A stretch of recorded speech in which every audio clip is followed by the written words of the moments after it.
Recording in de la masa progress. corporal, no de la cantidad de líquido total. Claro. También te da 16,8 si hacías al porcentaje de 100, no de 60. Así que no sé si está bien o mal. 28 también. Yo usé el porcentaje de 60. Yo también usé 60.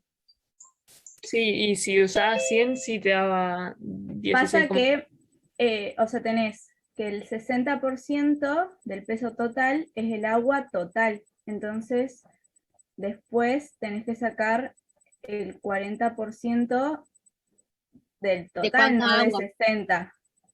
Sí, igual es No. lo mismo que calcularlo, hacer 0,4 por 70, es lo mismo, porque está incluido dentro de ese 60%, digamos.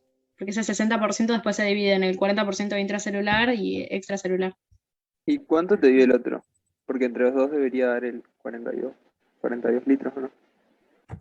8,4. Claro, no. No. Ahí me hice dio mal la 14. Ahí cuenta. me dio 28 y 14. Está bien. Y ahí Sí, tienes claro, razón. 42. Hice rápido la cuenta ahí antes de entrar y le erré. Pero tienen razón, porque tiene que dar 42 litros en total. El 40 y el 20 te dan el 60%, así que tienen razón. Después lo corrijo, pero muy bien. Bueno, ¿y después qué pusieron? En el D, el LIC corresponde al 40% del agua corporal total y Muy el bien. LEC al 20%. Muy bien. Bueno, Yo puse esto que en era... realidad Yo es le puse como... 63,6%. Sí, también. ¿Cómo? Yo igual. El último es 33,3%. Porque Sí, a mí tomé me dio como lo mismo. 100% el agua total del cuerpo. Claro, yo hice lo Lo que mismo. pasa es que ahí lo dice en la imagen, o sea, dice Claro. 40 y 20. Porque Claro, es usted- como que se da a dudar si tiene trampa inclusive, porque está tan explícito que uno diría, bueno, voy copio. Claro, pero es que dice, Es que- del agua corporal total, ¿qué porcentaje corresponde al líquido? Entonces, mi 100% debería ser el agua corporal total, ¿o no? Sí, Porque yo lo si no te calculé lo así. dice el gráfico, Esa es la trampita. no tendría Claro, sentido. sí, es verdad. Es del porcentaje total del agua. Entonces ahí sí da 66,6% el anteúltimo y el último 33,3%. Claro, sí, así sería. Chicos, perdón, si alguno puede poner los resultados en el chat, así le quedan a los restos de los compañeros por si se perdieron, así ya queda. No sé si alguien puede. Sí, a mí me pasó que lo dejé para lo último porque dije, saco la cuenta rapidito y al final me hizo trampa eso porque la saqué rápido y la saqué mal. Pero bueno, tienen razón igual, o sea, está bien el pensamiento que usaron. Igualmente también está resuelto en el Gaiton, si no me equivoco, con todos los resultados puestos en el capítulo que estaba para leer. Y si no, yo después lo corrijo y lo subo corregido, así que no se preocupen. Bueno, eso es básicamente para tener en cuenta que el agua tiene como, o sea, nuestro cuerpo básicamente está compuesto por agua y hay que empezar a darnos cuenta que de todo eso está dividido en el líquido que está dentro de la célula y el que está afuera. Entonces vamos a empezar a hablar del LIC y del LEC. ¿Sí? Después, el LEC se subdivide en distintos compartimientos. Analiza el siguiente esquema y señale para un adulto, hombre, sano de 70 kilos, qué volumen le corresponde a cada una de las divisiones del LEC. Ahora estoy en duda si hice bien esto también. Pero bueno, ¿qué pusieron? ¿No es 3 litros el plasma? De plasma 3,5 litros. A ver, Sí, a mí también me dio 3,5. bien. Intersticial 10,5. También. Bien. Y linfa La y linfa era transcelular 1 o 2 entre litros. 0,7 y 2,1. Ambos. ¿Pero no es 1,3? Yo puse 1,3. 1 o 2 litros. A Yo mí pensé me- que decía de 1 a 3%. Por Sí, eso yo también, de 1 a 3. dije entre 0,7 y 2. A mí me 2,1. daba 0,91. Ah, pero porque debo haber sacado solo el 3%. Tengo una Pero con el- consulta. Sí, Con respecto al de intersticial, yo pensaba que se requiere la densidad, ¿o no es cierto? ¿por qué? ¿Se requiere la densidad para el cálculo? No, solo sacás el porcentaje, porque esto es como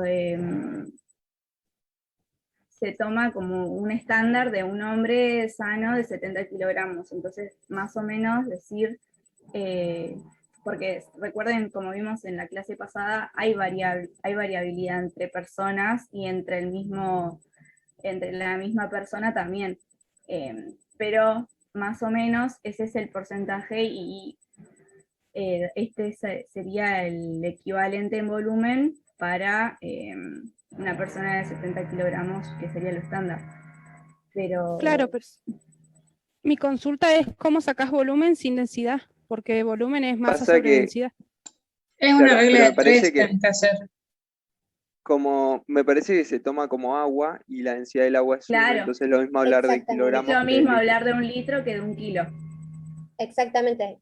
Son proporciones y porcentajes, pero siempre de agua. Entonces, digamos, no es necesaria la densidad. Obviamente en el agua de la célula hay disueltas moléculas, proteínas y demás, pero estamos hablando o calculando los porcentajes de agua.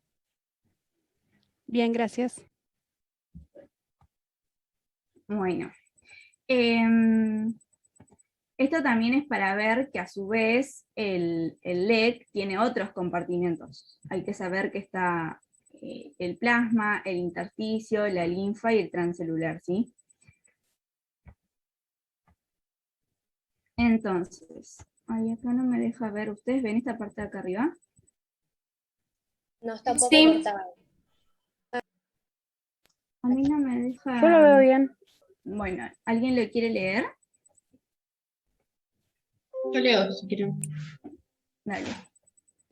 En la práctica médica diaria no es posible medir en cada uno de los pacientes el agua corporal total inyectándole agua tritiada u otro indicador. Por eso se suele aceptar que todo individuo adulto y sano tiene un agua corporal total que es aproximadamente igual al 60% de su peso corporal. Para calcular el agua corporal total habitualmente se emplea un cálculo sencillo. El índice 0,60 se multiplica por el peso.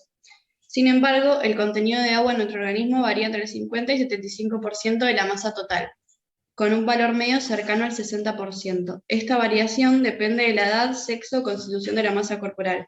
Analice las siguientes figuras y sintetice la información en un párrafo. Bueno, ¿alguien quiere comentar? Cualquier cosa, lo que se les ocurra de última, si no lo hicieron viéndolo. ¿No es como que la persona que tiene más tejido adiposo tiene menos líquido corporal? Bien. Por En este eso, caso las mujeres tenemos más tejido adiposo y por Claro. eso tenemos menos cantidad de exactamente. Igual que a medida que se va envejeciendo, también aumenta lo que es el tejido adiposo, entonces eso genera una disminución del contenido de agua. Por eso en el hombre, por lo general es 60%, pero en la mujer en realidad termina siendo un 50% de agua. Acá está igual, pero en realidad es menor en la mujer el contenido de agua.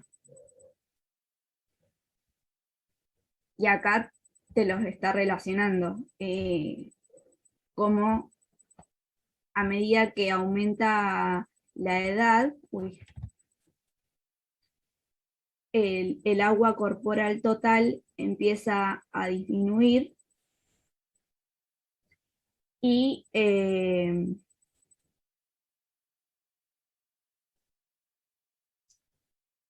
ay, mi cursor. Y el fluido intracelular empieza a aumentar en más que nada en lo que sería la niñez y después se estanca y el extracelular empieza a disminuir y después también se mantiene. ¿Alguien quiere decir otra cosa o analizar otra? ¿Por qué otra razón más? pasa eso con el líquido extracelular e intra?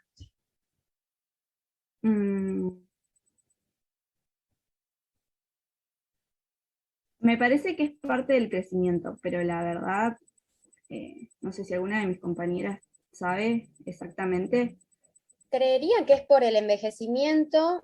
Por ejemplo, Claro. un adulto mayor tiene menos volemia, menos sangre que una persona joven y que un recién nacido por ahí, como en porcentaje.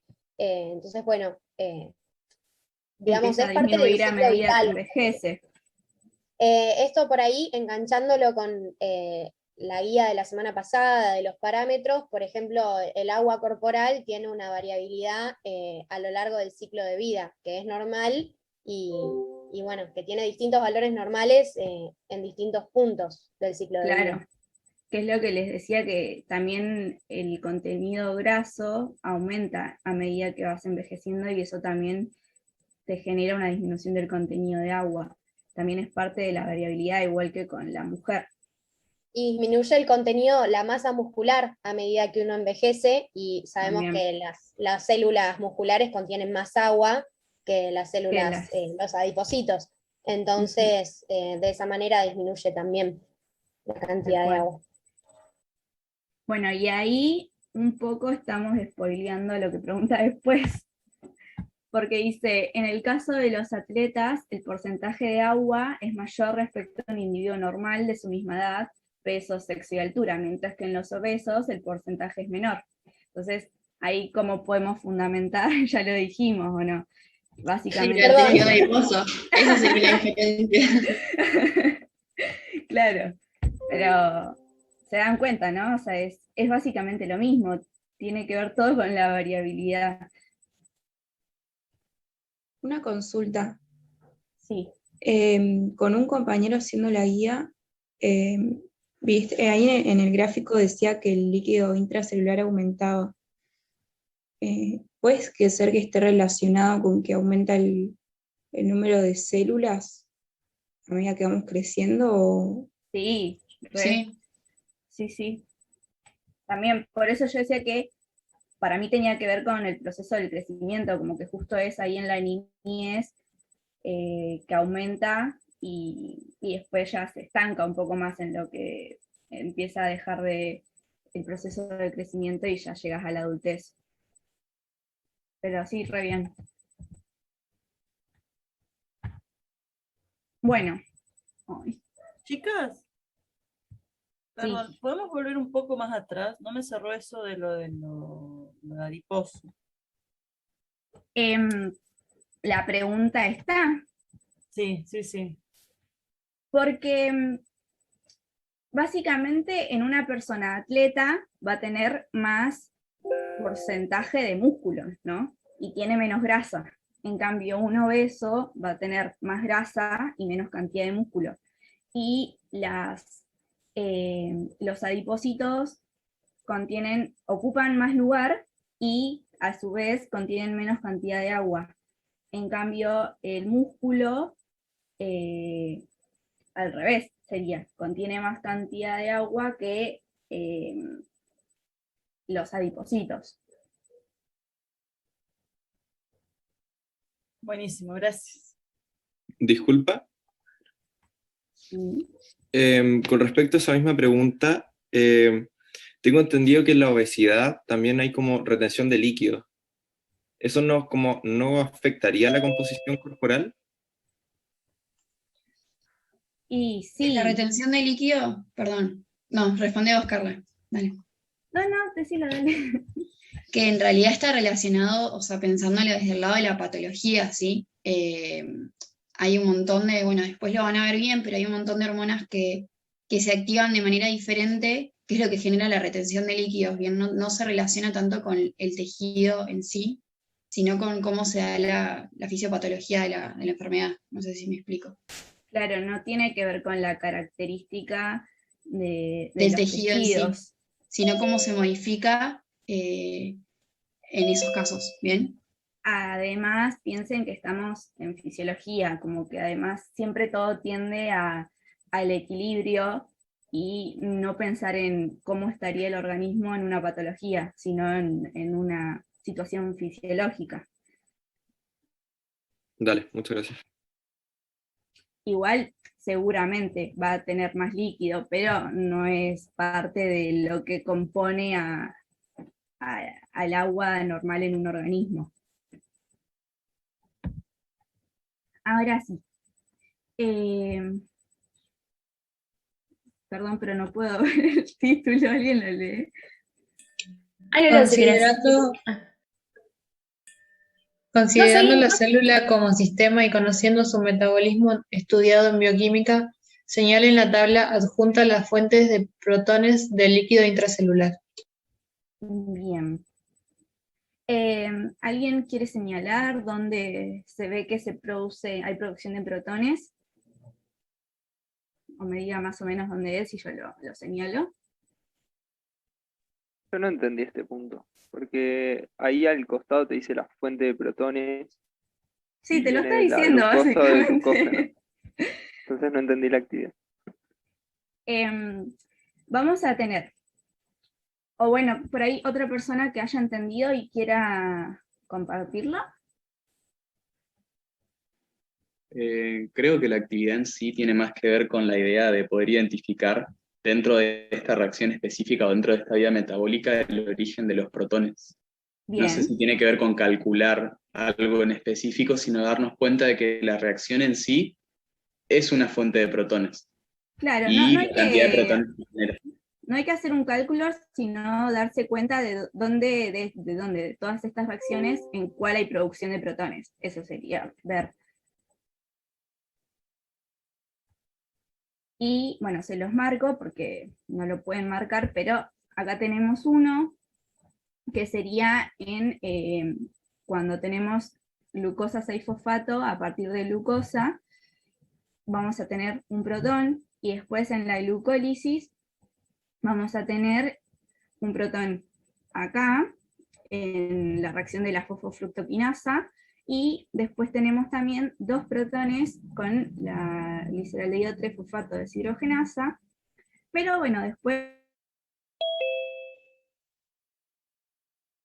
protones acá con la piruvatoquinasa, entonces acá teníamos 1 más 2 serían 4, y después hay que restarle estos 2, y bueno, en neto te da 2. Pero bueno, sí, es verdad, no es tan importante la cuenta, sino darse cuenta que hay producción de protones en la vía de lo que sería la glucosa, tenemos más cantidad de protones que en la fuente de glucógeno, que acá netamente se produce uno solo. Es básicamente eso lo que hay que ir viendo. ¿Se entendió? Se los ponían acá igual. Sí, sí. En sí sería decir que la producción, o sea, la fuente de protones vendría de la glucólisis o de la glucogenólisis. Claro, bien, muy bien. Entonces, a ver, voy a bajar esto.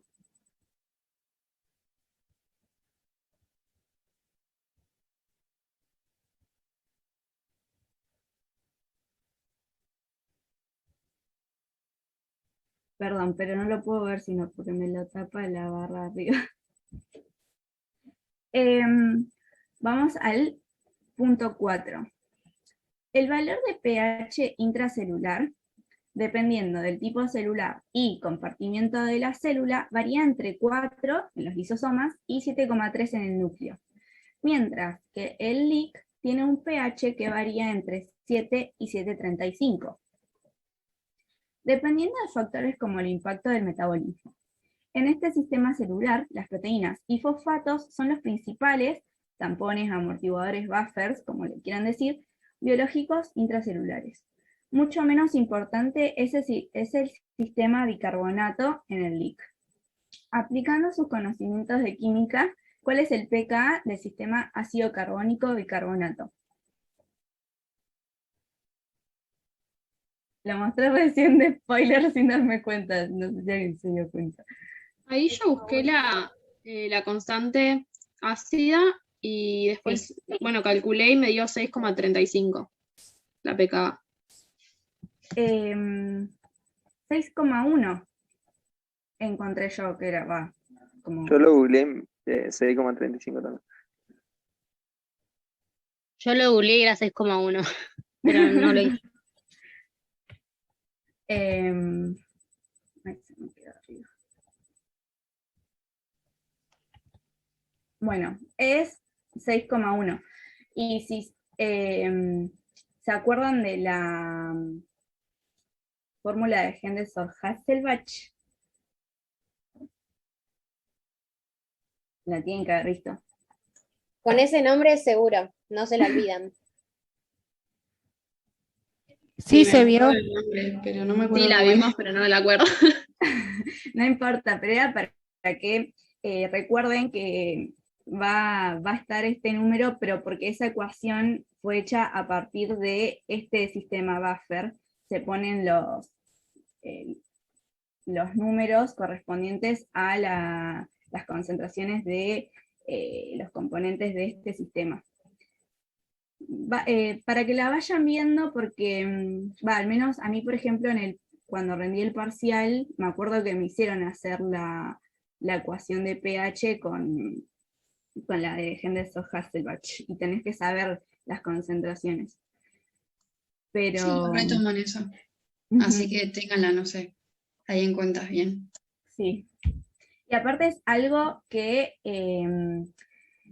como que pasa por todos los parciales, o sea, no es solo ahora, porque ahora estamos viendo lo que es pH intracelular un poco, pero después también se ve regulación del pH, ves ácido base, como que están casi todos los parciales. Y además, pH es un parámetro que hay que saberlo. Nada, eso como dato. Y después dice correlacionen los valores del pK de los distintos sistemas con la eficiencia del sistema amortiguador a nivel celular y la importancia fisiológica. Y tenemos estas ecuaciones y esta tabla. ¿Alguien me quiere decir algo? Que, no sé, encontró alguna relación o algo a nivel fisiológico. O primero, ¿qué es el pK?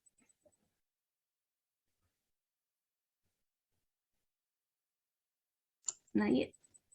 Carly, perdón, están preguntando cómo sacaban, bueno, ahí le contestarán en el chat, pero cómo sacaban el pK con la fórmula la de Henderson-Hasselbalch, esa. El O sea, el punto anterior. Claro.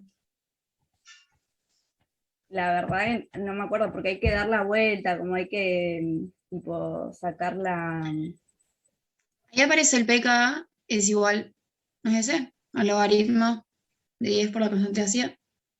Claro, sí, pero esto no sería... Bueno, esto queda como cuando terminas de despejar todo, te queda Claro. que es esto, porque aparte siempre que tenés una P antes de algo era menos el logaritmo de 10, y después como tenés la constante ácida sería el menos el logaritmo de 10 de la constante de disociación ácida. Igual, o sea, no es que acá en fisiología les van a pedir que calculen no. la constante de disociación ni nada por el estilo. Sí, esto es como un recordatorio para entender de dónde sale y porque lo vieron en química, capaz que en bioquímica también. Claro. Entonces, es como un recordatorio para entender y no decir, y esto, o sea... ¿De dónde viene? Pero no es que les van a tomar en el parcial, calculen la pKa, ¿sí? O sea, hay que saber más o menos de qué se trata, pero lo importante viene para qué usamos esa fórmula y saber si el valor, que es 6,1, pero no lo van a tener que calcular. Claro. En la fórmula de Henderson-Hasselbalch vos ponés la pKa de ese sistema y hay que saber que es 6,1 y ponerla, pero no es que tenés que explicar desde dónde viene. Lo que yo les decía es que tienen que saber cómo es la fórmula, pero no es que tienen que saber sacar una pKa. Eso ya lo pasaron, por suerte. Claro, sí, Se quedó no, atrás. ya está. Bueno, ¿y se acuerdan el concepto de la pK? ¿Qué es? No cómo sacarla, sino el concepto, ¿qué significa?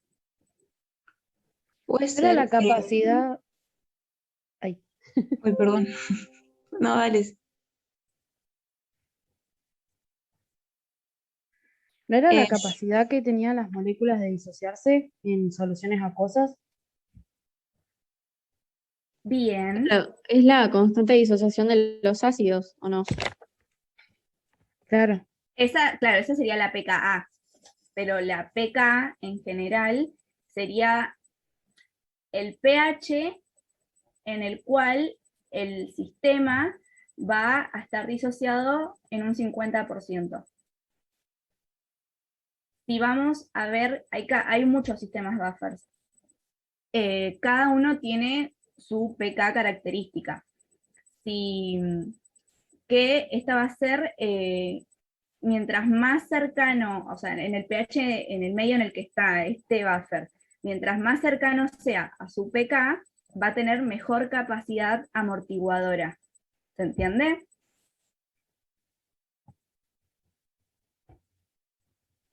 Sí, se entiende bien. Bueno, entonces, vieron que en el enunciado les decía que los buffers más importantes, les decía los buffers más importantes a nivel intracelular. ¿Cuáles son? El bicarbonato de sodio. Sí, sodio. Puede ser las proteínas que Bien. tienen carga. Proteínas y otro. Los fosfatos. Los fosfatos. Muy bien. Y acá vamos a tener los fosfatos y las proteínas. Diciendo esto del pK, que dijimos que mientras su pK va a ser el pH en el cual este sistema va a estar un 50% disociado, o sea, su función amortiguadora se va a estar cumpliendo. Si en el medio, el pH del medio era lo más parecido a su pK, significa que va a tener una mejor función amortiguadora. Y decía que el pH intracelular está entre 7 y 7,35.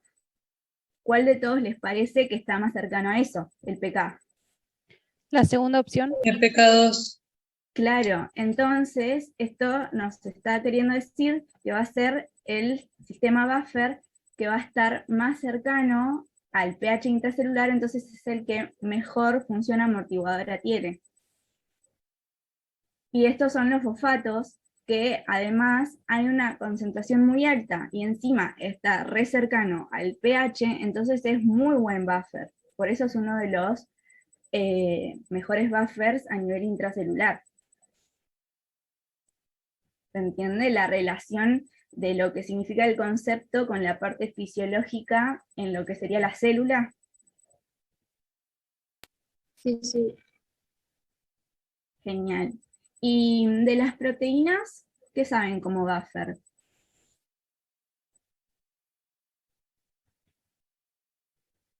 ¿El punto isoeléctrico tiene algo que ver con eso? Claro. Vamos a tener que tener en cuenta también que las proteínas tienen aminoácidos, ¿no? Están compuestas por aminoácidos. Y la característica de estos aminoácidos era que son anfóteros, o sea, pueden captar y ceder electrones de igual manera. Entonces, esto ya le está dando una recapacidad como buffers, porque es lo que queremos, que si entre un medio muy ácido saquen esos protones para que deje de estar tan ácido, o en un medio muy básico las bases se unan con protones para que disminuya el medio básico. Entonces, lo que yo encontré en uno de mis apuntes era que, por ejemplo, había que ver como qué eso de esos aminoácidos es lo que les da la capacidad de estar cumpliendo la función amortiguadora. Porque tenemos que tener en cuenta lo mismo, que tiene que estar cercano el pK al pH intracelular. Y si vemos, acá están los grupos de estos aminoácidos. Y miren, el carboxilo, el terminal carboxilo, ¿de cuánto es? De 3,1. Está re lejos,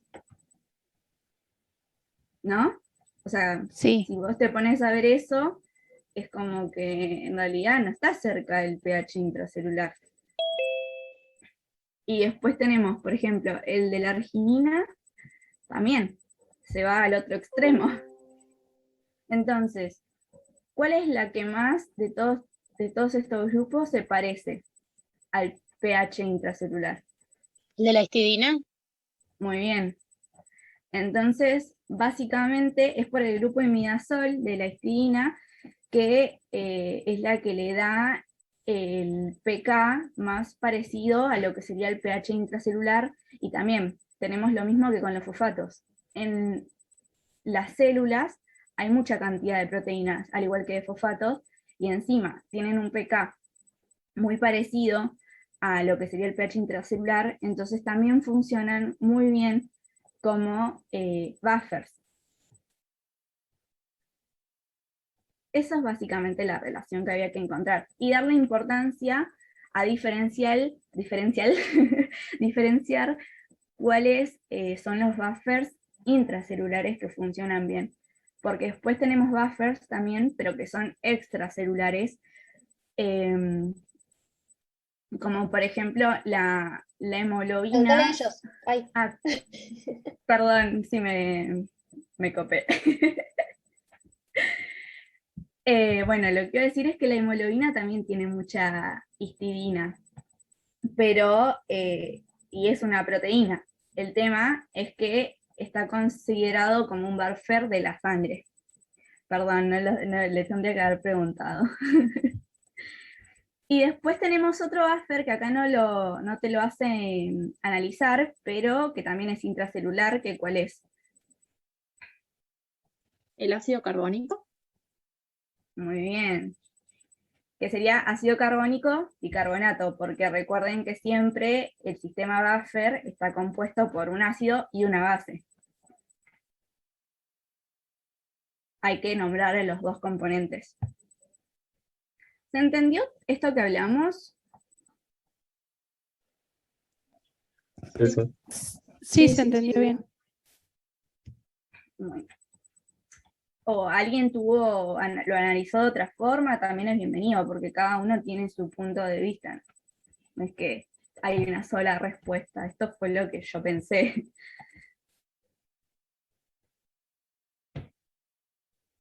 ¿Todos pensamos igual? Yo no me acuerdo, o sea, también pensé en que, o sea, la capacidad buffer es +1 y -1, entonces también buscaba que dentro de ese rango esté el pH fisiológico, digamos, para que ese buffer funcione como...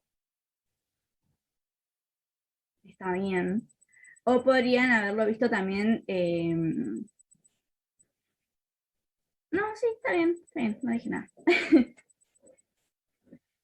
Bueno. A ver si me deja.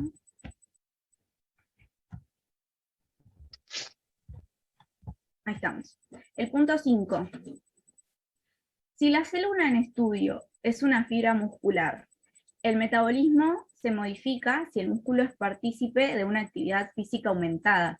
Para conocer el impacto de dicho cambio metabólico a nivel del LIC, analice el siguiente gráfico y escriba una conclusión a partir de sus conocimientos del metabolismo celular aprendidos en bioquímica. La línea marcada más gruesa en eje de tiempo es momento de ejercicio previo. -10 a 0 minutos es el tiempo que dura el ejercicio. Entonces, ¿alguien quiere analizar estos gráficos?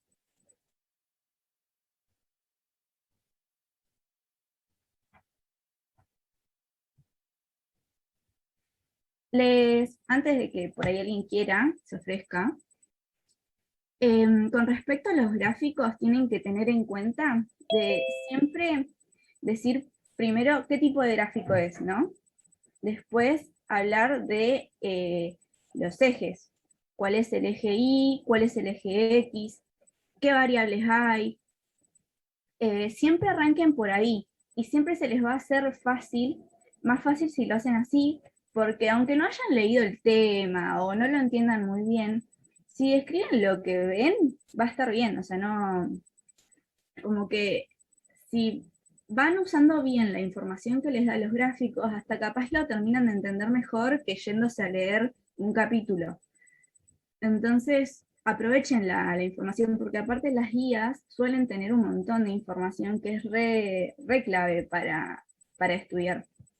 Y el análisis de los gráficos, está bueno aparte que ahora se animen a practicar y decirlo, porque son más fáciles ahora. Y vamos a tener estos tipos de gráficos toda la cursada y cada vez van a ser temas más complejos. Entonces está bueno si se animan a explicarlos. Entonces, por ejemplo, en este gráfico vamos a tener que es un eje de coordenadas, ¿no? ¿Y qué más les dije que había que decir? En el eje X se puede observar el tiempo. Y en el Bien. eje Y arriba se ve la concentración de protones y abajo la concentración de lactato. Bien. Entonces sería, por ejemplo, acá es protones en función El tiempo. del tiempo. Bien. Y acá sería, Lactato en Lactato función del tiempo. claro, concentración en, y además de eso, una vez que ya identificaron las variables, que por ejemplo sería concentración de protones, concentración de lactato y tiempo, tienen que ver en qué unidades están esas variables. Que acá, por ejemplo, sería moles, y acá, Milimoles. muy bien. Entonces, siempre antes de arrancar a escribir un gráfico, arrancan por eso. Ya tienen la mitad del gráfico descrito, y después analizan cómo se está dando eso. Porque a las profes les gusta poner siempre gráficos y está bueno que los vayan describiendo así porque ya tienen como un puntito más en organización, en razonamiento, en todo. Y los gráficos entran en todos los parciales, entran a veces Siempre. en el final, entonces gráficos hay que empezar a practicar. A practicar, sí, sí. Sí, ¿quién Puede iba a ser, hablar? yo, ahora lo deducí, yo el ejercicio no lo hice, pero puede Bien. ser que en el primer gráfico de protones, mientras menos temperatura, sube más la, No hay suben más la temperatura. cantidad de protones. Es tiempo. Perdón. En En realidad realidad, es por el metabolismo, porque para poder es realizar por, el metabolismo nosotros requerimos oxígeno. Una persona que está haciendo actividad física empieza a tener un faltante de oxígeno y nosotros sabemos que el aceptor final de la cadena de transporte de electrones del circuito es el oxígeno, y al tener menos se Bien. acumulan protones. Entonces la cantidad de protones a medida que pasa el tiempo empieza a aumentar, al igual que el lactato. Como no se puede producir ATP, se empieza a producir ácido láctico o lactato. Sí, Algo tiene que que ver está también bueno con ver. las en realidad, fases del ejercicio, porque en un comienzo el ejercicio a veces es anaeróbico y por eso vamos a tener un más lactato, más concentración de lactato, y después empieza a disminuir y se empiezan a utilizar otras fuentes y empieza a hacer glucólisis y que degradan la glucosa, digamos, por completo y no se produce más el lactato. Ajá. ¿Había alguien más que quería hablar? Yo iba a decir que por ahí, viéndolo así, hay que tener en cuenta también que los protones están en moles, o sea que la concentración es mucho más grande que la del lactato. O sea, si vemos solamente que esos protones vienen del lactato, que el lactato está en milimol, hay más protones que están viniendo de otro lado. Sí, re bien. O sea, todo lo que dijeron todos está re bien, como que se fueron recomplementando. O sea que estos dos gráficos a su vez están relacionados entre sí, porque además nos damos cuenta que tienen una dirección igual, ¿o no? O sea, los dos aumentan a medida, o sea, en el ejercicio intenso y después empiezan a disminuir. Bueno, y acá vamos a leer esto. Dice, algunos autores aportan una visión posiblemente distinta a tu conclusión.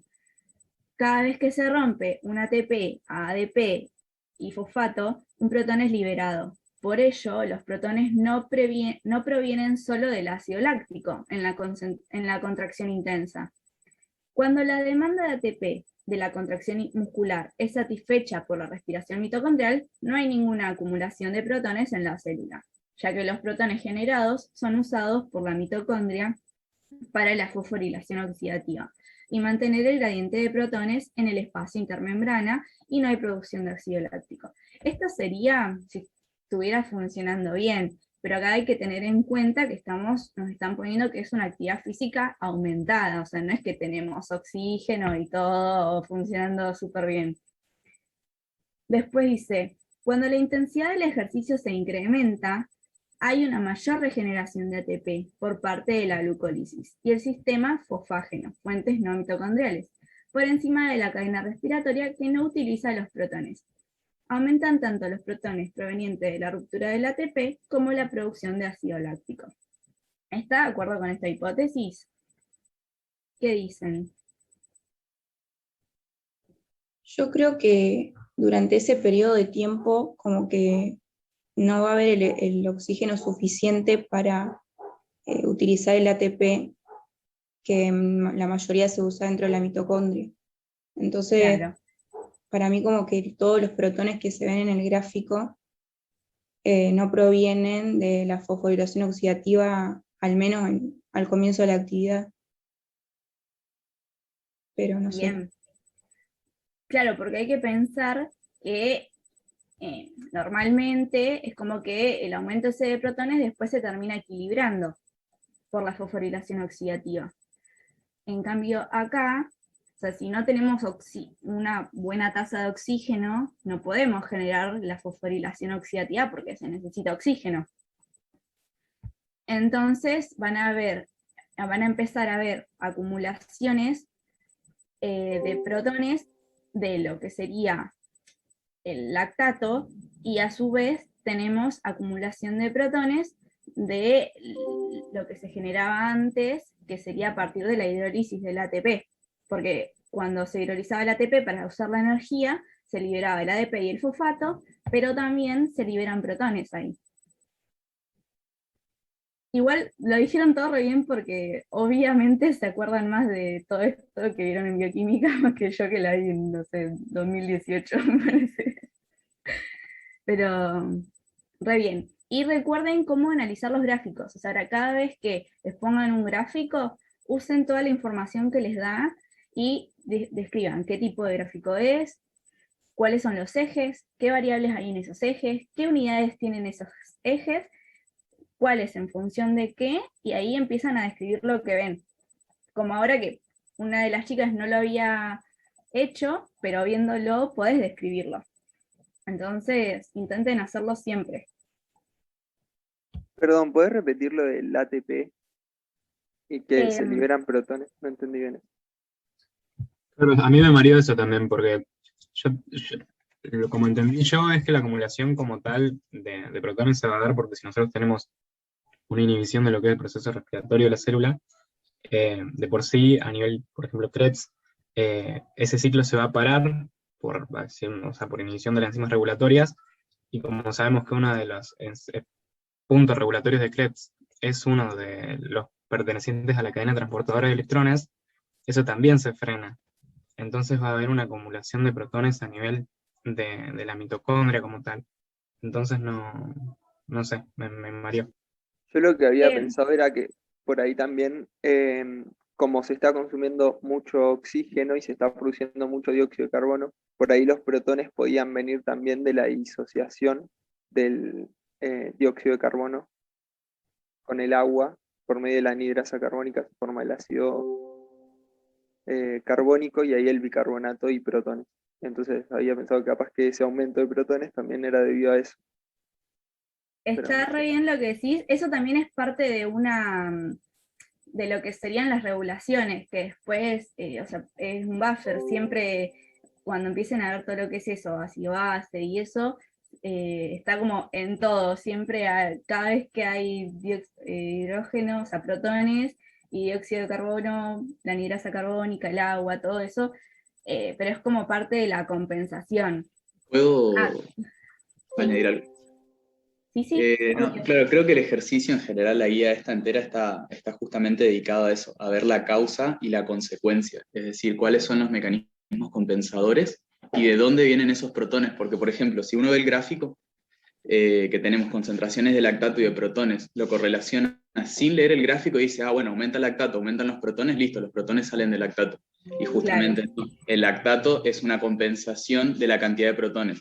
Los protones que se ven acá justamente salen del cuadro que se ve antes, de que en sí el metabolismo de la glucólisis, hay un montón de protones que no tienen una compensación si el metabolismo es anaeróbico. En el caso si uno ve el ejercicio que realiza la persona modelo, el primer ejercicio que tiene la elevación alta de protones es aquel que se dispara, o sea, es aquel de reacción anaeróbica. Entonces puede decirse que si no hay una compensación a través del metabolismo aeróbico, entonces los protones esos van a salir de la glucólisis que después terminan lactato piruvato para su compensación, pero los protones en sí nacen de la glucólisis.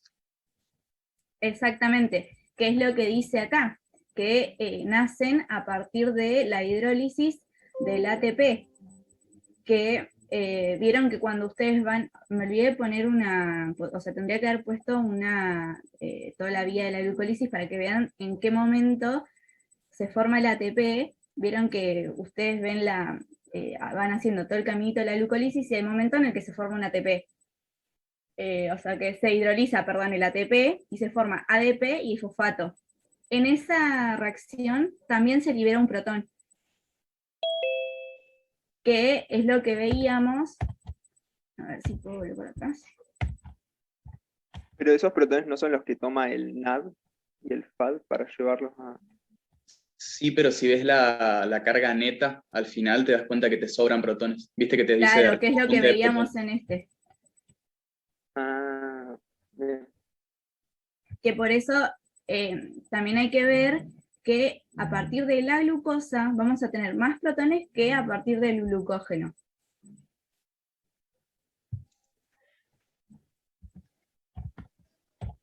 Otra cosa que el compañero lo dijo, pero no sé si lo dijo muy explícitamente, es que el lactato va a ser más una consecuencia de todo el mecanismo que no se está pudiendo seguir a cabo que una causa.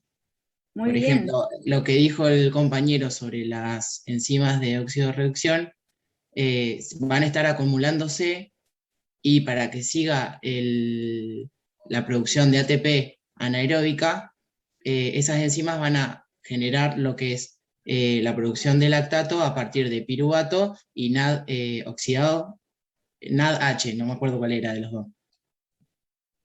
Entonces ahí se va a liberar el NAD reducido, que va a poder seguir la cadena de la glucólisis y se va a generar el lactato, que el lactato a su vez va a liberar 2 protones. Re bien. Tipo, están muy bien, chicos. ¿Entendieron lo que dijo el compañero? ¿Lo puedes repetir, por favor? Más o menos, porque no sé. Está re bien lo que dijiste. Vamos a tener que el lactato va a ser una causa, una consecuencia de todo el mecanismo que al no haber oxígeno no va a seguir, el piruvato no va a poder seguir oxidándose de la mejor manera, por así decirlo.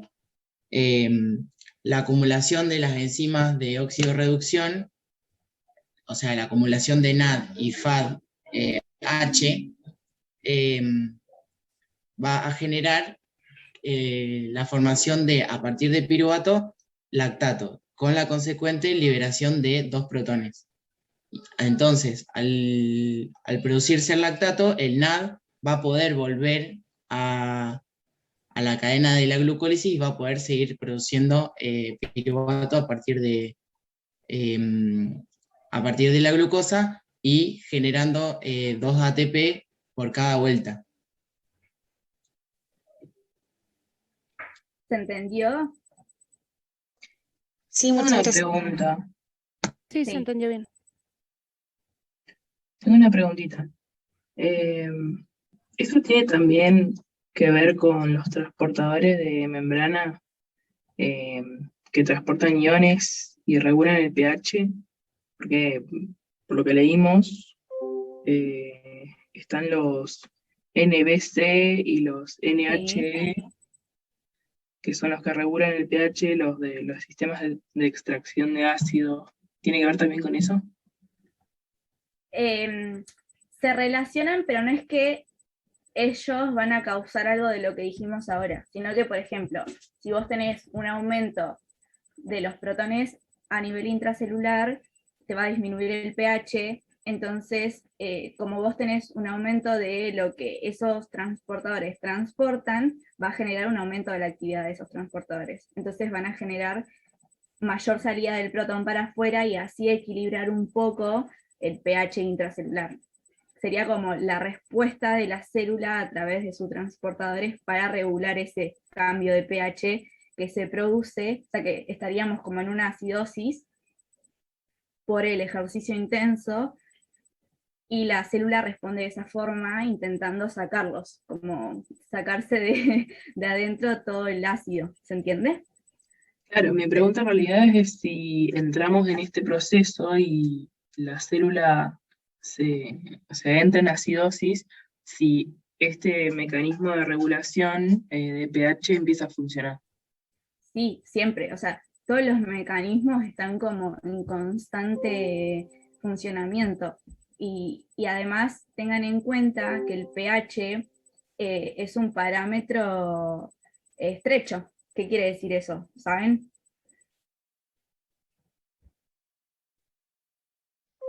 Que no puede variar mucho. Que tiene un rango muy pequeño de variación en el que cambia un poquito y ya se regula, porque es algo que es muy importante para todos, o sea, para la célula, para los distintos órganos, o sea, es como algo que afecta demasiado, que varía un poquito y ya afecta mucho, entonces en ese corto rango que cambia, la célula ya lo está intentando resolver. No es que la célula sea inteligente, sino que tiene sensores, transportadores, todo que generan ese efecto. Pero sí, es todo, siempre piensen que está todo funcionando al mismo tiempo. ¿Sí? Ya, gracias. Bien. Bueno, con respecto a lo que decía el compañero, que estuvieron muy bien todos, como que están re afilados. De la glucosa se obtiene el piruvato, que genera los 2 ATP. Y como para evitar la acumulación del piruvato, cuando no tenemos oxígeno, porque no puede ir a oxidarse, se produce lactato. ¿Sí? Y ese lactato a su vez puede ir al hígado y volver a convertirse en piruvato y así generar glucosa y generar otra vez glucosa, pero no tenemos oxígeno, ¿sí? Y esto sería lo que sería el ciclo de Cori. Igual también por lo que tengo entendido, más que para que no se acumule el piruvato en sí, porque el piruvato va a poder seguir entrando a poco a la mitocondria para después, bueno, completar lo que es el ciclo de Krebs y todo lo que ya se sabe, ¿no? Sino también es para volver a reducir las coenzimas que se necesitan También. para hacer la glucólisis. Sí. Se necesitan las coenzimas reducidas. Que sería Entonces, lo que vemos acá. Claro. Sí, igual, mejor si los No, quiero eso ustedes, nomás, ¿eh? que se necesitan las coenzimas reducidas y por lo tanto el piruvato funcionaría como el aceptor de estos protones. Muy bien. Que esta es la reacción en la que el piruvato pasa a ser lactato o de lactato a piruvato a partir de la lactato deshidrogenasa, y lo que decía el compañero de que cuando pasa de piruvato a lactato le tiene que ceder el NADH más protón, esos protones, entonces queda como NAD, y este NAD puede irse de nuevo a la vía de la glucólisis y generar glucosa. De la glucólisis, perdón, de ir a la glucólisis y generar ATP.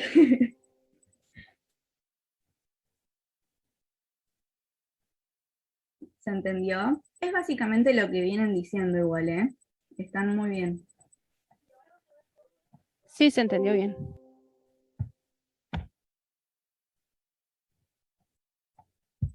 No me anda.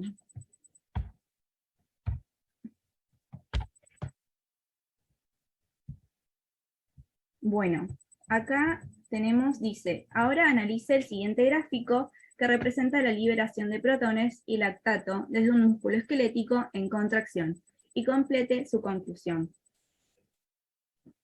Bueno, hay algo que no dijimos del gráfico anterior, pero si explican este gráfico capaz se da a entender. A ver si alguien se anima a explicarlo. Yo entendí, bueno, el gráfico en el eje de las X marca el tiempo y en el eje de las Y la liberación de protones y lactato. Y ahí como que entendí que los protones, o sea, ese aumento, esa disminución de pH no se da principalmente por el lactato que se disocia, o sea, el ácido láctico que se disocia, porque hay justamente más cantidad de protones. ¿Y cuánto, o sea, más o menos en proporción? Por ejemplo, acá que tenemos el lactato llega a 20 y los protones a 40. Es el doble. Claro, sí, mucho más. Porque por Entonces, cada molécula de lactato se liberaban 2 protones, habíamos dicho. muy bien, era eso lo que quería que me dijeran, que más o menos lo habíamos visto antes. ¿Qué? No, que está bien, que ahora sí entendí eso. Porque Genial. es el doble. Claro. Y bueno, en función del tiempo, ¿no? A medida que va aumentando ese ejercicio, como decíamos, que se iba a estar generando de piruvato a lactato, y que con eso se quedaban también la liberación de 2 protones. No es que decimos, bueno, tenemos un lactato y 2 protones, sino más o menos, si pudiéramos contabilizar una molécula de lactato, se generarían 2 protones.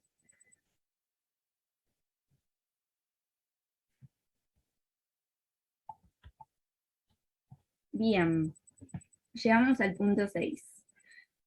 La célula muscular como sistema presenta proteínas de membrana que participan como sensores y efectores del control del pH intracelular. Acá vamos a ver más o menos lo que había dicho una de las compañeras antes, que no me acuerdo, o sea, no me fijé en el nombre que aparecía, de los canales, de los transportadores. En algunas células, los mismos transportadores o la anhidrasa carbónica funcionan como sensores, ya que cambios en la concentración de protones inmediatamente modifican su actividad, sensor más efector. Se muestran 2 modelos de fibra muscular, una en reposo y otra en ejercicio. Analícelos y construya una secuencia de enunciados que reproduzcan los cambios en la carga de protones del LIC de la fibra muscular en ejercicio y la activación de los mecanismos de control del pH. Bueno, acá es como que tenemos uno que muestra más simple y después el otro gráfico que muestra lo mismo, pero más detallado. ¿Alguien quiere explicar este?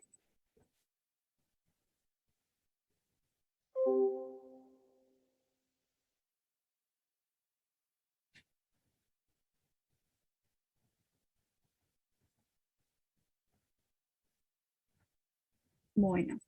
¿Qué representa? No, eso, que si alguien se anima a decir que entiende de lo que ve en ese dibujo.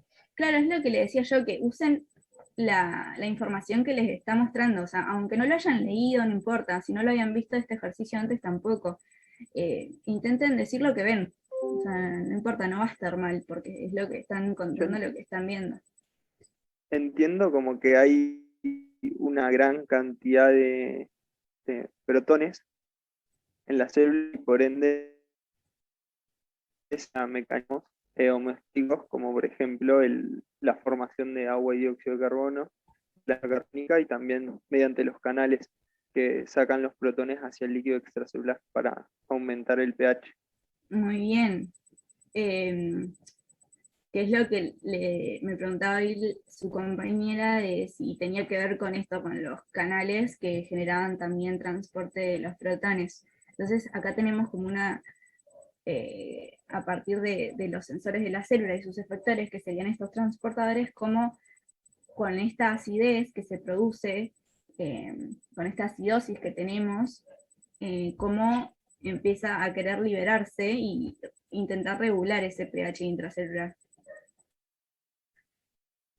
Vamos a tener el NHE, que esto también es importante que se vayan familiarizando con los transportadores, porque al menos a mí me los tomaron. No sé si a las chicas que rindieron después se los tomaron, pero hay que saberlos, y además, si ya los van conociendo ahora, también es algo que en toda la cursada se va a seguir repitiendo. Y parecen difíciles de acordarse, pero si se fijan, en general el nombre del canal tiene que ver con la función que tiene. Por ejemplo, con los NH, electrones, con los iones. Claro, eso. Por ejemplo, NHE, N de sodio, H de protón y E de, creo que es de exchanger, de intercambiador. Entonces, o sea, parecen re difíciles y parecen letras que no tienen sentido, pero en realidad son abreviaciones y capaz así es como ayudita para recordarlos. Claro, y acá igual el sodio y bicarbonato. Y acá, si se dan cuenta, este es contratransportador y acá los dos van para adentro, o sea, es cotransportador y por eso no tiene ninguna E. Y bueno, el último te debo el nombre. Es por el nombre de que es monocarboxilatos, me parece. Monocarboxilatos, supongo. Ah, transportador debe ser. Supongo. Y bueno, el 4 no importa, pero más o menos que sea de monocarboxilato. Acá abajito lo dice que el mecanismo de transporte a través de la membrana del lactato es un transportador de monocarboxilatos, MCT, transporte facilitado de una molécula de lactato, también de acetato, piruvato o butirato y un protón. Y su actividad está influenciada por el pH intracelular en forma inversamente. ¿Alguien entiende qué quiere decir eso? Tiene doble función. Muy bien. ¿Cómo sería eso?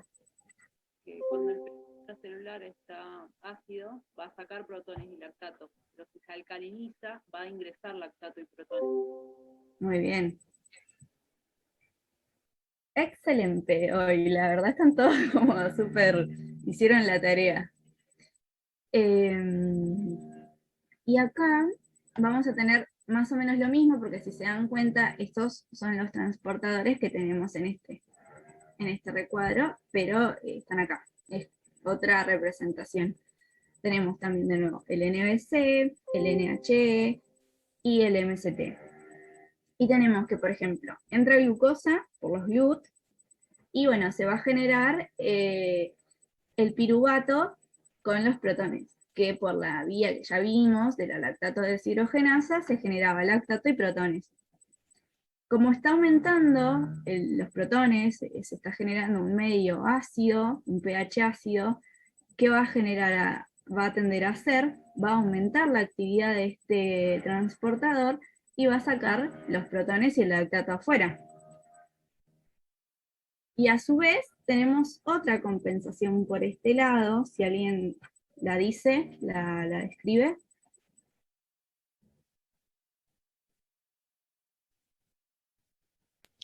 ¿Puede ser que ingrese sodio y bicarbonato? Bien, ¿y eso qué sería?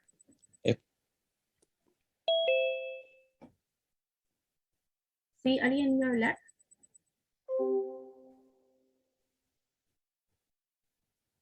¿Se me trabó a mí o...? No, se quedaron.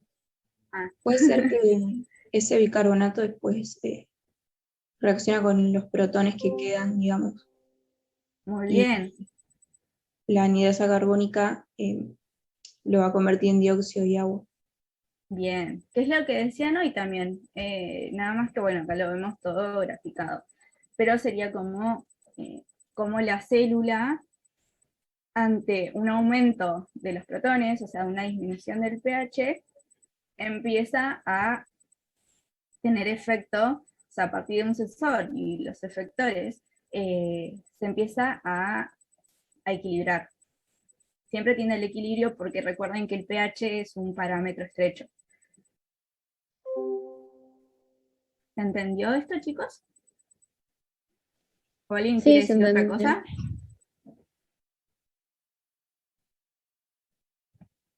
No. Bueno. Yo quiero hacer una pregunta, porque ahí se muestra como un pequeño ciclo de Cori dentro de la célula, pero no lo terminé de entender, porque se ve cómo se forma el lactato y por lo que veo del sentido de la flecha, también se está formando a partir del lactato piruvato, y el piruvato vuelve y forma el lactato. No sé si están así, no entendí esa parte. ¿Esto decís? Claro, sí. En realidad es más que nada porque hay que saber que del piruvato pasa al lactato y después cuando hay lactato también puede pasar a piruvato. O sea, si nosotros tenemos un aumento del lactato, eso va a generar que la ecuación vaya para el otro lado. Eso no indicaría que la reacción es reversible y que va a depender Claro. de que vaya de un lado al otro la presencia de oxígeno. Bien. Exacto. Eso sería. Y además recuerden, la ley de masas es, ¿no?, la que indica que cuando aumenta uno de la reacción, genera que vaya para el otro lado cuando tenemos esto que es reversible.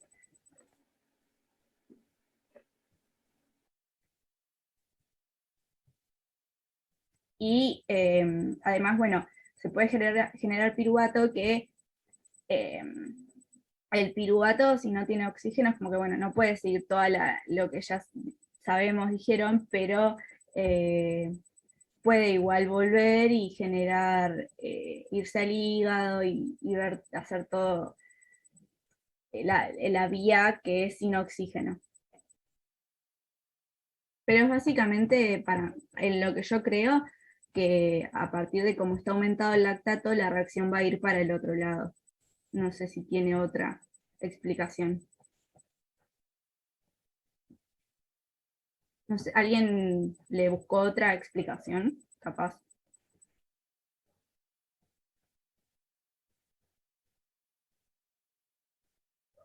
¿A qué cosa justo se me cortó, perdón? A que acá el lactato va a transformarse en piruvato. Y que el piruvato después puede volver a hacer lo mismo, seguir toda la vía esta.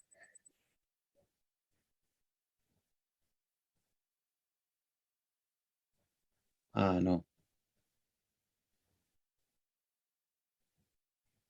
O sea, en mi pensamiento es por una cuestión de que aumenta la concentración, entonces la reacción va a ir para el otro lado porque intenta equilibrarlo también. Sí, es por eso. Sí, pasa que Perdón, ¿Qué? sí. 6, No, 6, 2. decir es, o sea, que los equilibrios no son estáticos, digamos, están cambiando Claro. constantemente con respecto a las concentraciones que se vayan encontrando. Onda, Tal si hay cual. lactato, no es que siempre va a pasar de lactato a piruvato, o si hay piruvato va a estar pasando todo a lactato, sino que es como que depende de las concentraciones en distintos lugares también. Y siempre busca Es todo un el balance. equilibrio. Claro, un equilibrio.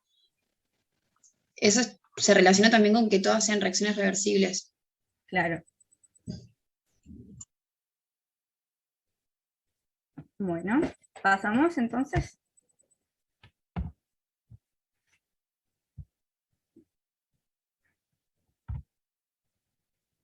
Y tenemos el último punto, para terminar, se ve re feo esto, que dice, la hipoxia afecta la respiración aeróbica de las células, es decir, la fosforilación oxidativa por las mitocondrias, y a medida que disminuye la presión parcial de oxígeno en el interior celular, como por ejemplo por acción de una isquemia, y a medida que disminuye la presión parcial de oxígeno en el interior celular, como por ejemplo por acción de una isquemia. Adjunto se muestra un modelo de célula expuesta a una situación de isquemia. Analícelo y construya una secuencia de enunciados que reproduzcan los cambios en medio intracelular originados por esta situación a nivel celular y sus consecuencias. Bueno, ¿quién se anima al último? Y ya nos vamos. ¿Qué es isquemia? Isquemia es cuando no llega sangre al tejido, a las células, y bueno, a partir de eso, si no llega la sangre, no vamos a tener tampoco oxígeno, porque viene transportado en la sangre. Entonces ahí, a partir de que no tenemos oxígeno, pasan un montón de cosas.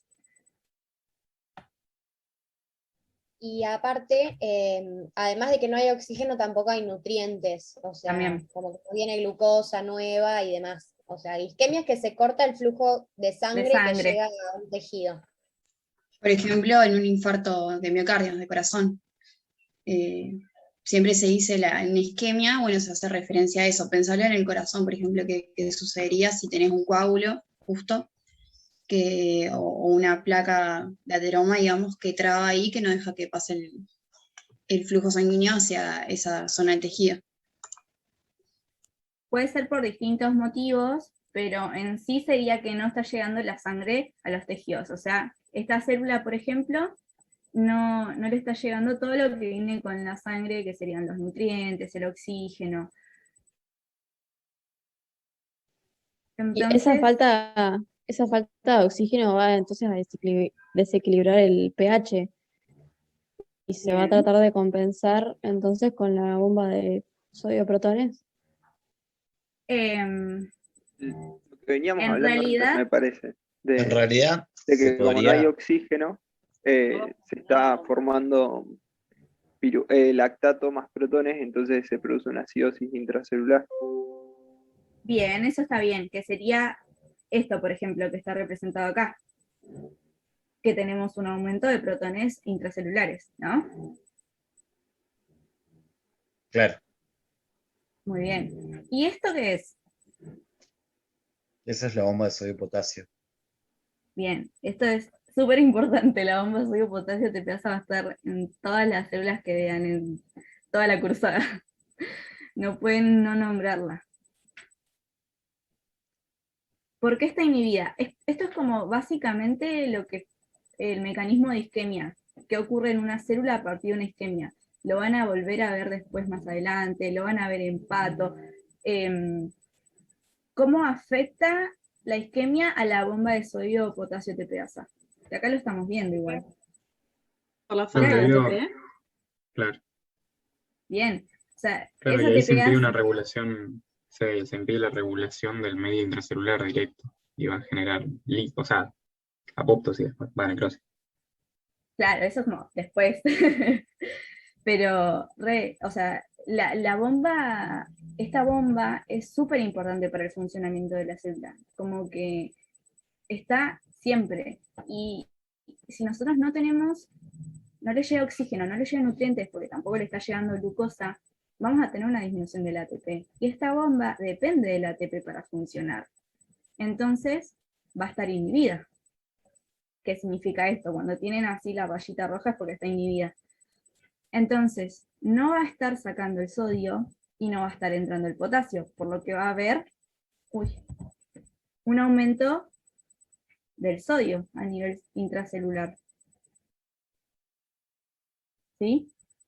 Y esto va a generar que el sodio a su vez inhibe este transportador, el intercambiador, porque este intercambiador entra el sodio, pero si ya está muy aumentado a nivel intracelular, no va a volver a, no va a generar la entrada, lo va a estar inhibiendo entonces al intercambiador, y por ende tampoco va a estar sacando el calcio, y este calcio va a estar acumulado también a nivel intracelular.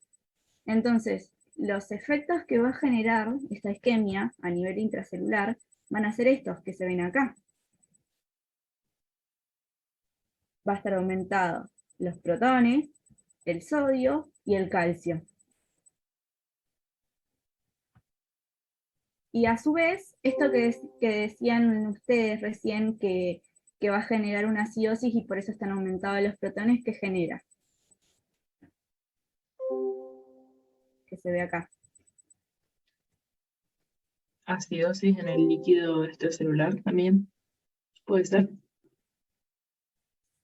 Sí, o sea, no sé si una acidosis, pero como que también va a empezar a generar que saque los protones, que era lo que veíamos antes con los, vieron que veíamos el NHE y el MST. Bueno, este justo es el NHE, pero que genere la salida de protones, entonces también se van a empezar a acumular en el líquido extracelular. ¿Puede ser que genere una despolarización de la membrana?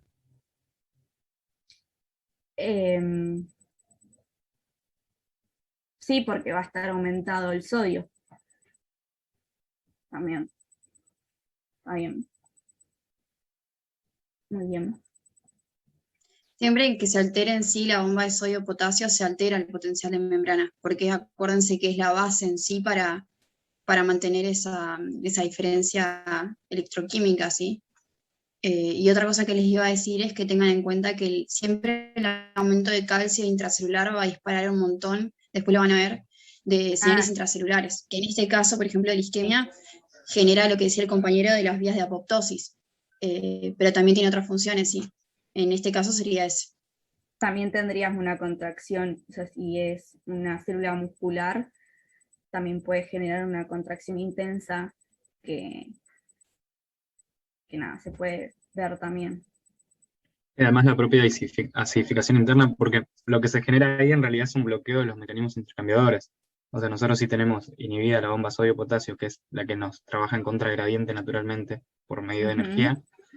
Si lo tenemos inhibido, ya que el gradiente electroquímico del sodio va a estar aumentado en el interior, tampoco va a ser viable lo que es el NHE, porque también ingresa lo que es sodio de forma pasiva, o sea, aprovechando el gradiente de sodio que normalmente tiene la célula, es por el que saca protones.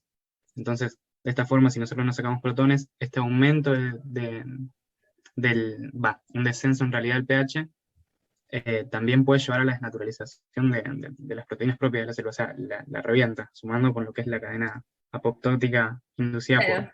por calcio. Es como que se descontrola todo y ya la célula se induce en la muerte por eso, porque ya no es viable. También algo por ahí para agregar, o para pensar, como que uno piensa isquemia, infarto, muerte, y en realidad como que obviamente estos cambios, como que se desregula todo lo que es la vida normal de la célula, pero entre que se empiezan a acumular los protones y se empieza a desregular todo, hasta que se desencadena la apoptosis o la necrosis, hay como un montón de, como que pasa un tiempo y hay mecanismos y esfuerzos de la célula y los tejidos por sobrevivir, digamos. No piensen que se corta la sangre y la célula se muere al toque, porque hay mecanismos o formas en las que la célula trata de evitarlo. Además tiene un tiempo, o sea que sigue siendo reversible el daño. Claro. Por ahí piensen eso, como que son procesos o son situaciones a las cuales las células se ven expuestas, y la célula lo primero que hace es tratar de resolverlo. Y después, si no puede, se muere. pero como que siempre va a haber mecanismos, que algunos de esos los vamos a ver, en los cuales la célula, digamos, trata de sobrevivir. Eso. Para mí, igual básicamente todo fue como para que vayan familiarizándose con los canales, con que todos estos mecanismos van apenas se van generando estos cambios, ya se empiezan a generar los mecanismos para contrarregular eso y generar el equilibrio.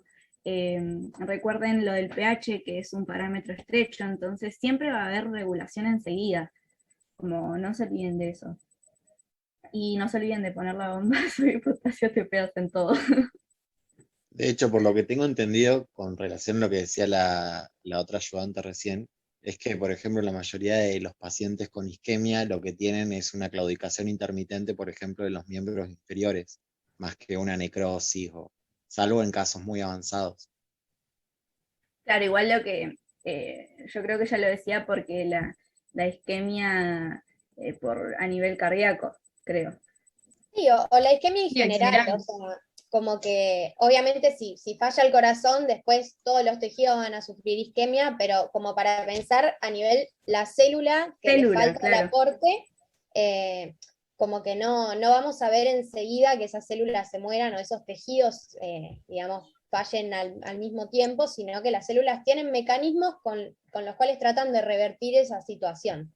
Que es lo que también estuvimos viendo. Un poco. Bueno. La verdad, a mí me parece que estuvieron re bien, como que explicaron todo ustedes, y eso está re bueno. O sea, si lo siguen haciendo así, la están reaprovechando las guías. Una consulta. En este gráfico, digamos, continúa la isquemia, ¿no? Porque si va a inducir apoptosis, digamos, no, como que no se va a... Acá no dice que produce apoptosis, ¿eh? Eso fue una acotación que dijeron, pero... No, El gráfico, vamos a ver. Claro, lo que tenés que sacar del gráfico es cómo sucedería, digamos, en un inicio de la isquemia, ¿sí? ¿Qué sucede al aumentar los protones? ¿Qué se activa? ¿Qué se inhibe, como es la bomba sodio-potasio? ¿Qué aumenta el sodio? ¿Qué aumenta después el calcio? Tampoco es que esto lo tienen que saber súper bien porque ya parte de patología, ¿sí?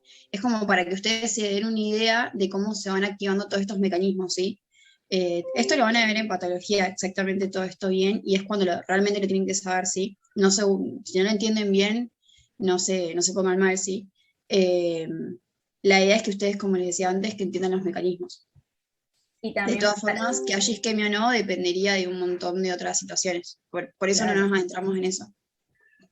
Para mí también es como relacionar lo que venían diciendo los puntos anteriores y ver que hay una acidosis, por ejemplo, por una disminución del oxígeno y el aumento de la actividad de la célula, y que además tenemos, o sea, como una importancia de la bomba sodio-potasio TPasa, que si se afecta esa por una disminución del ATP, es como que también te va a desregular el funcionamiento de la célula.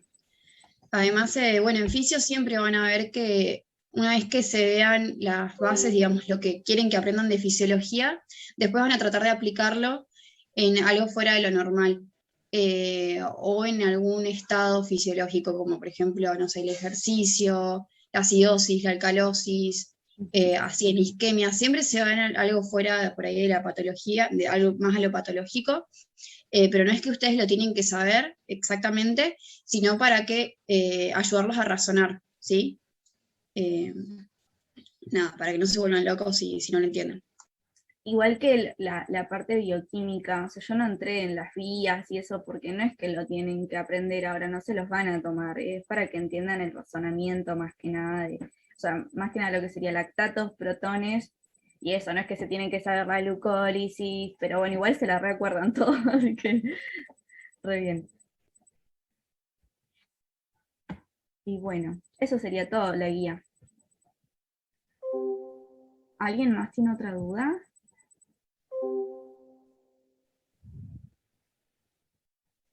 Yo tengo una consulta. Tengo una consulta a la hora de hacer resúmenes, como hay tanto material de lectura. Mi duda es, ¿nos podemos basar en el fichero conceptual con esos conceptos básicamente y hacer resúmenes de eso? Obviamente apoyando con la teoría, pero especificándonos en eso, digamos, o también a eso le hace falta más material. A eso le hace Primero, falta más material. Esos El son fichero solo conceptos. es como la base. Es Para más, guiarse van a tener que agarrar el programa, no hay otra. Van a tener que abrir el programa y ver que en el resumen estén todos los temas, o la mayoría, los que son los más troncales, ¿sí? Yo les recomiendo que agarren los teóricos, si tienen la oportunidad se los imprimen, si no copian los teóricos, y después agreguen, una vez que lean, agreguen lo que falta en los teóricos, ¿sí? En los teóricos les va a servir un montón para rendir. Porque es como lo que le digo, lo más troncal. A partir de eso le agregan más detalles. es más, yo diría que los ficheros no los resuman, o sea, estudienlos todo completo, como que ya está resumido eso, o sea, son conceptos nomás. Entonces no, si los resumen es como que están sacando información que es re básica, que tienen que saberla sí o sí.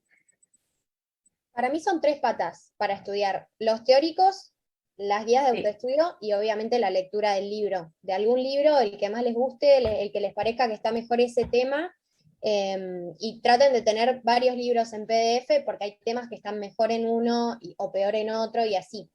Y con esas 3 cosas, cada cual se va armando como su idea o su resumen. Por ahí si nos llegan a resumir, con que tengan una mirada de cada una de esas 3 cosas, como que armás una explicación. Y por ahí con el tema de lo conceptual, obviamente es importante tener los conceptos, pero si se fijan, siempre a las profes lo que les importa es los procesos y los mecanismos. Sí. Entonces, poder explicar eso es más importante que por ahí tener resumidos solamente conceptos. Yo creo que leería los ficheros conceptuales para entender en general, y después me iría a estudiar lo que es teórico y las guías de autoestudio, que esas las tenés que hacer leyendo el libro, entonces como que ahí ya tenés todo. Eso iba a preguntar, porque ellos te suben en cada guía, digamos, te suben como unos 3 PDFs que son capítulos del libro. Entonces, a eso habría que sumarle algún libro, no alcanza solo con esos PDFs que ellos suben. No, o sea, esos capítulos que te recomiendan son como lo que tendrías que leer del libro, para esa guía. Porque claro, pero también le suben PDF. Ah, le suben PDF también. Por eso, claro. Entonces, como que eso sería lo que tendríamos que leer, porque habían algunos chicos que preguntaban si habían que comprar algún libro y eso. No, bueno, yo primero no les recomiendo que se compren ningún libro, perdón, te corté, porque les conviene siempre en PDF, si no los tienen hay que pusieron cuál es PDF, hay un montón, fíjense, en el mismo programa dice cuál es la bibliografía de la cátedra. No les conviene comprarse porque constantemente se están pasando entre diferentes libros. Si bien cada uno después va a tener un gusto, va a ser medio como un gastadero de plata, ¿sí? Si les recomiendan PDFs específicos para hacer una guía y ustedes resuelven la guía a partir de ese PDF y no le quedan dudas, tal vez no es necesario que lean otro libro, porque ya pudieron resolver la guía. Si sienten que les faltan, no entienden algunas cosas, les faltan algunos detalles, agarren un libro y traten de leerlo. La realidad es que a veces no se llega a leer el PDF, el libro y todo de cada tema. Vayan manejando ustedes con los tiempos, o sea, si llegan a leer los PDFs y un capítulo en libro, genial, buenísimo, van a tener todo re completo.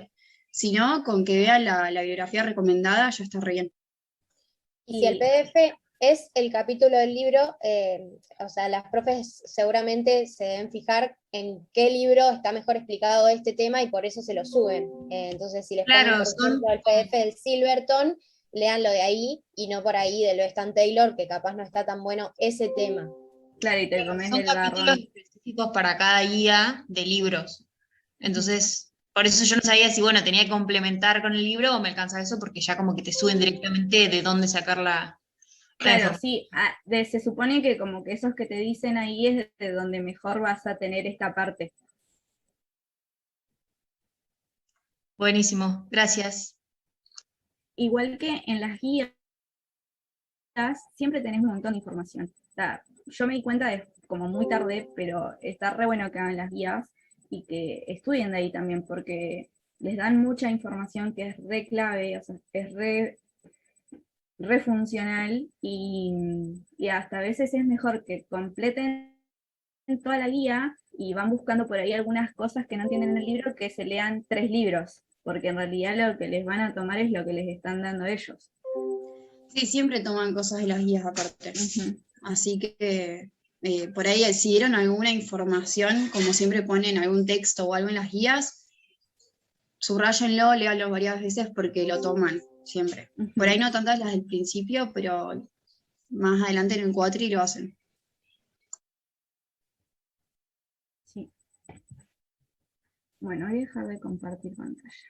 Ahí tenemos. Bueno, no sé si tienen alguna otra pregunta. Los felicito, chicos, igual, porque estuvieron re bien. ¿Están 100% seguras que no nos van a hacer calcular pKa? Por Dios, se los pido. Sí, no. Yo me muero. No se los van a preguntar. Estuvo muy buena la Recording clase, stopped. muchas gracias. Ustedes estuvieron re bien. O sea, estoy como re contenta con...